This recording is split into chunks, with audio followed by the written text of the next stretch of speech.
Welcome, everyone, to another Wellness Shot. My name is Dr. David Orman, and today is September 1st. It is quite a remarkable year we've had so far. I hope you've enjoyed it. I hope things going well. And if they aren't going the way you expected, sign up with me. Sign up for a session with me, and we can make the last portion of the year the best portion of the year. There's more information below. Today's topic is I've debated about doing this for a while, and it is about hacking. And no, I don't mean computer hacking. I mean hacking as in taking shortcuts or whatever you want to call it to learn something or to experience something. And I have very, very strong and mixed feelings about it.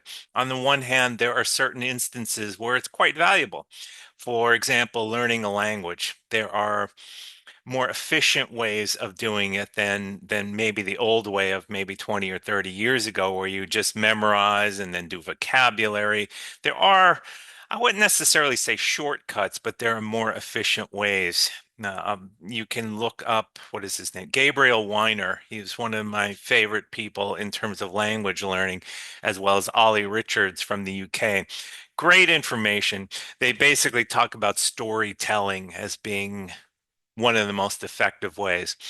Then on the flip side of the coin, you have individuals, 4 hour work week guy, whatever it's called.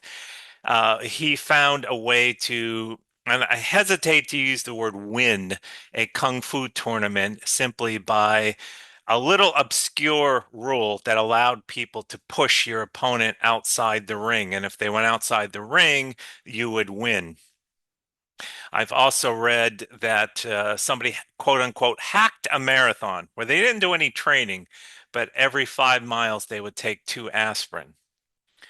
Oh, it is that those are the ones that drive me a little bit crazy. And they do so for a couple of reasons. Because yes, it is one of the most enjoyable things of getting a black belt, for example. I've gotten five of them over the 40 years I've been doing martial arts. And it is fabulous to cross a marathon after 26.2 grueling miles. I've done that 13 times. Where the real value comes in, where the real value comes in is not necessarily the moment where you were awarded the black belt or you crossed the finish line at such and such a race. It was all of the preparation that went into it. The hours and hours and miles and blood, sweat, and tears that went into this prior to when no one was watching, when there was no one there but you and yourself, or maybe you had a partner or a group of people you were training with, and you were training hour after hour after hour. And if you're in Florida, it's in the blazing heat sometimes, or in other parts of the country or other parts of the world, it may have been ice cold, etc. And you didn't want to do it. You didn't want to get up. You didn't want to do the necessary work, but you did it anyway. And it was that mental discipline that allowed a particular portion of the brain to develop.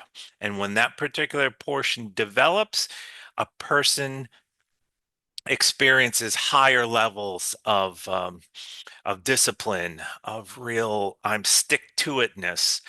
And there is a specific section of the brain. And yes, there are ways of doing things more efficiently, but quote unquote hacking is not really one of them. That's shortcuts and it borders on cheating. But leaving that aside, is you are taking away so much of the joy and the experience of struggling and then overcoming that struggle. And yes, as I mentioned, there are certain ways of doing this that will be more helpful.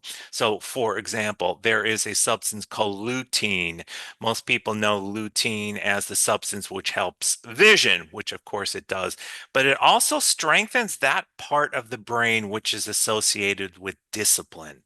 So taking lutein every day will help you get to the gym, will help you get on the road, will help you pick up the book or the instrument or whatever the case is to do whatever is necessary over time, like a turtle, day after day after day, slowly. And you get to the point where, and it's never a straight road. there are ups and downs, but you get to the point where you played the song, you cross the finish line, you learn the language, you finish the painting, whatever the case is. And there is so much indescribable joy when that occurs. Not necessarily because it occurred or just because it occurred, because of all of the work that you put into this. And you crossed the line, you sang the song, you finished the book, whatever the case is.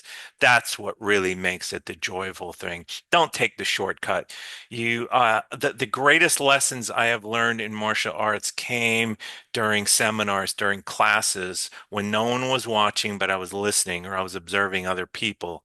The greatest experiences I ever had with running were 20-mile training runs here in Central Florida on what's called the West Orange Trail. I was by myself and I'm at mile 17, 16, 17, exhausted, hot, broken down. And some of the greatest insights I've ever had in my life have come because of that.